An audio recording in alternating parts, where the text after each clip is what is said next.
রাজধানী শহর ঢাকা। প্রায় 1 কোটি লোকের বসবাস এই শহরে। বিশাল অট্টালিকার পাশেই এখানে রয়েছে আবার অসংখ্য বস্তি।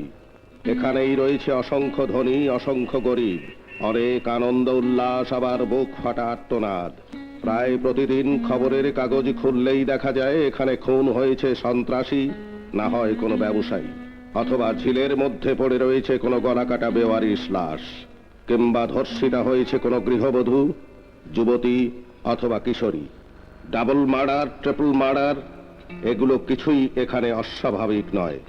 এ সব কিছুই যেন এই শহরের বর্তমান বর্তমান বর্তমান বর্তমান বর্তমান।